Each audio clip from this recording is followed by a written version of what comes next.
Sign करो इन कागजों पर, सीधी तरह साइन कर दो इन पर, वरना वरना क्या? वरना दोबारा दहेज का केस लगवा कर अंदर करवा दूंगी।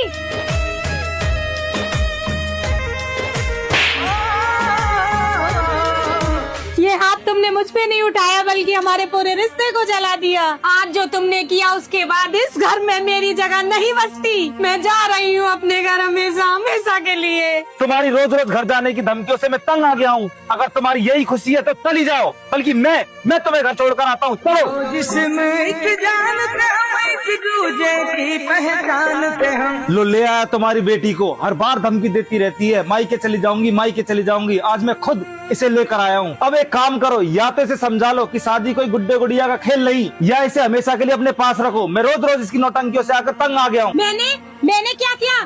बस हर बात पर रोना, हर बात पर मायके भागना, बस यही आता है तुम्हें। मैं घर बसाना चाहता था, लेकिन ये हमेशा घर छोड़ने में माहिर रही। ये क्या तरीका है आपका? हमारी बेटी को खींचकर ऐसे फेंक दिया, ये कोई खिलौना है क्या? अच्छा मैं ही गलत हूँ तो ठीक है, आप लोग इसको इतना ही समझते हो तो रख लो इसे अपने पास ही, मत भेजना इसे वापस। मैं भी देखता हूँ ये कितने दिन यहाँ रह सकती है। हाँ नहीं भेजेंगे वापस, हमारी बेटी है, कोई बोझ नहीं। कम से कम यहाँ इसे रो रो कर नहीं जीना पड़ेगा। तुम जैसे आदमी के साथ कौन सुखी रह सकता है जिसे जिम्मेदारी का जय भी पता ना हो।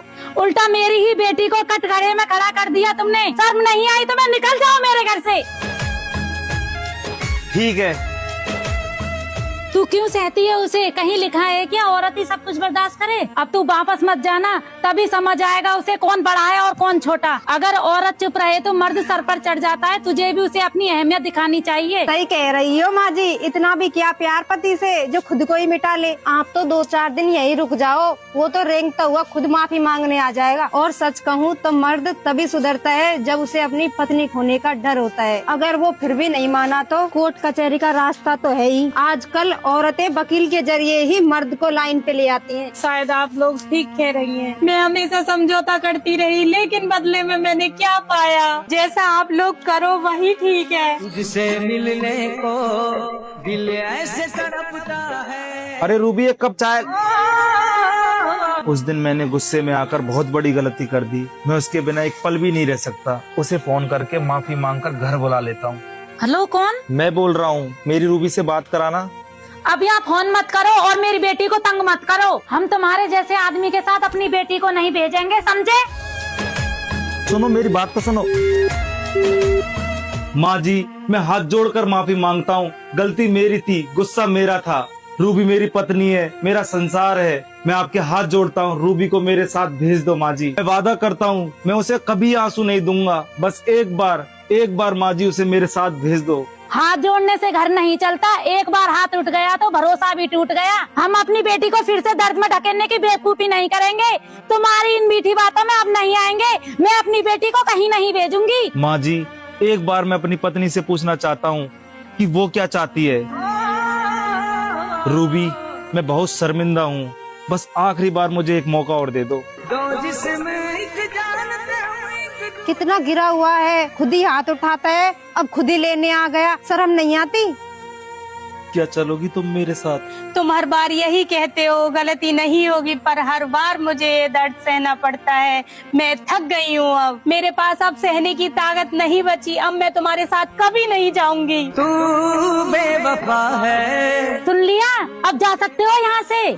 मैं जानता हूँ इन लोगों ने मेरे प्रति तुम्हारे दिमाग में जहर घोल दिया है, लेकिन मैं भी देखता हूँ कब तक ये लोग तुम्हें मुझसे दूर रखेंगे। एक दिन तुम्हें मेरे पास आना ही पड़ेगा। तू बेवफा है, तू बेवफा। देख लिया कैसे मीठी मीठी बातें बोलकर चला गया। ये सब नाटक है इसका। जो आज हाथ जोड़ रहा है ना, वही रुला रुला कर तुझे कल को घर से बाहर निकाल देगा। बेटा तू ऐसे आदमी के संग कब तक अपनी जिंदगी बर्बाद करेगी? माँ जी बुरा मत मानना, अगर मेरा पति ऐसी हरकतें करता तो उसे उसी दिन दहेज का केस लगाकर अंदर करवा देती। सड़ा रहता जेल में और एक अच्छा और पढ़ा लिखा लड़का देखकर दूसरी शादी कर लेती। बेटा तू अपनी जिंदगी क्यों बर्बाद कर रही है? वो कोई आखिरी लड़का नहीं है इस दुनिया में। तेरे जैसी सुंदर और पढ़ी लिखी लड़की को रिश्ता मिलना कोई मुश्किल बात नहीं। मैं तो कहती हूँ बेटा उस पर दहेज का केस लगा दे, उससे हमेशा के लिए छुटकारा मिल जाएगा। तो क्या सच में मुझे उन पर केस कर देना चाहिए? हाँ दीदी, आप चाहे तो हम वकील बुला लेंगे, वो तो एक झटकी में आपके कदमों में होगा। हाँ बेटा यही सही समय है। वरना फिर देर हो जाएगी, फिर से तू उसी नरक में पहुंच जाएगी। ठीक है, मैं तैयार हूँ, जैसा आप कहोगे मैं वैसा करूँगी। तू बेवफा है, तू बेवफा है, लगता है वो खुद ही आ गई।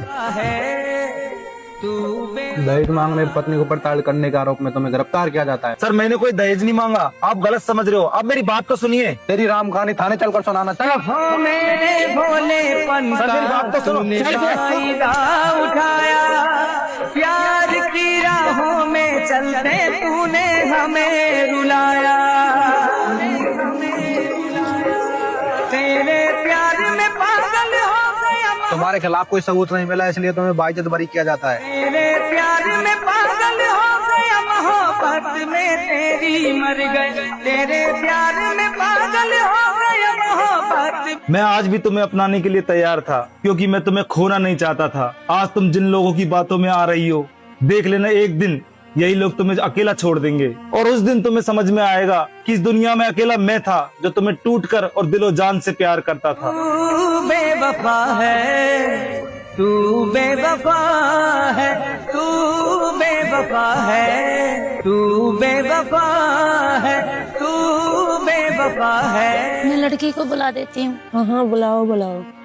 जा बहू, अपनी ननद को बुला ला। तू दगा हमें देगी, हम जो जान जाते तो देखो जी, अगर आपको लड़की पसंद हो और रिश्ता करना चाहते हो तो उससे पहले मैं आपको एक सच बता देना चाहती हूँ।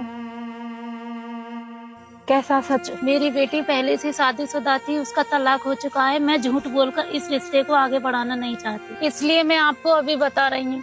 तुम्हें ये बात पहले ही बता देनी चाहिए थी। हम इज्जतदार लोग हैं, हम अपने बेटे के लिए एक साफ सुथरा घराना चाहते हैं। अगर हमें पता होता तुम्हारी बेटी तलाकशुदा है तो हम रिश्ता करने कभी नहीं आते। आजकल की लड़कियां अपने मायके वालों की बातों में आकर ससुराल में तमाशा खड़े कर देती हैं। कल को अगर किसी बात पर गुस्सा होकर घर छोड़कर चली गई तो इसका जिम्मेदार कौन होगा? तेरे लिए ओ साथी सब। जाते जाते एक बात कहकर जा रही हूँ, बात चाहे राजा जमींदार की बेटी की क्यों ना हो, पर सच तो यही है, लड़की अपने पियर में कभी नहीं दिखती। तलाक का दाग उसके माथे पर और बोझ उसके मायके पर जिंदगी भर रहता है। तुझको क्या पता है यारा, तू थी मेरी जान। चलो जी चलो, हमारे इतने बुरे दिन भी नहीं आए जो तलाकशुदा लड़की से शादी करनी पड़ेगी।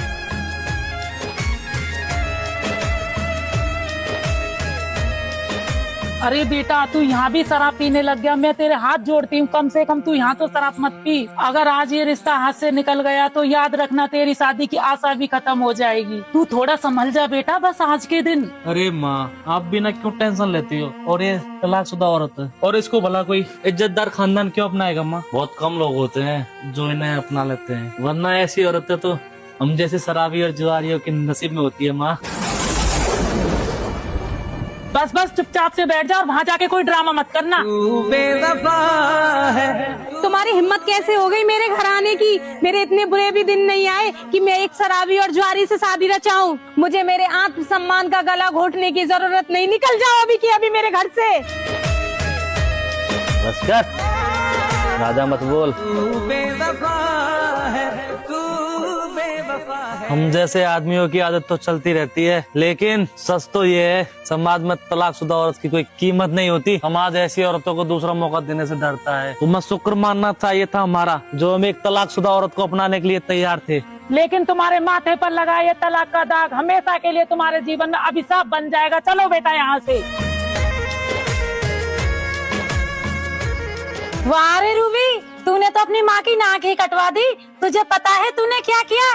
पूरे 10 महीनों से तेरे लिए एक रिश्ता भी नहीं मिला और बड़ी मुश्किल से एक लड़का राजी हुआ था। वो चाहे शराब पीता हो चाहे गंवार हो, कम से कम उसने तुझसे शादी करने के लिए हाँ तो बोल दी। लेकिन तूने उसको और उसकी माँ को घर से बेइज्जत करके निकाल दिया। मैंने अपने मुंह पर पत्थर रखकर अपनी इज्जत दांव पर लगाकर इस रिश्ते के लिए हाँ करवाई थी, लेकिन तूने उस पर भी पानी फेर दिया। माँ, वो शराब में धुत था, वो बिल्कुल भी मेरी इज्जत नहीं करता। मैं सारी जिंदगी उसे कैसे झेलती। इज्जत? जिसने अपने पति को छोड़ दिया, तलाक दे दिया, उस पर केस कर दिया, वो आज इज्जत की बात करती है?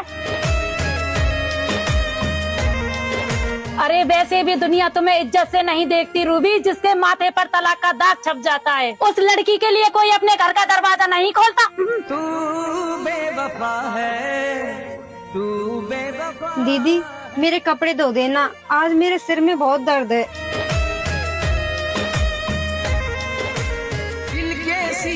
महल के मेरे तू तो थी मेहमान, तू थी मेरी जिंदगी, तू था मेरा बीमार।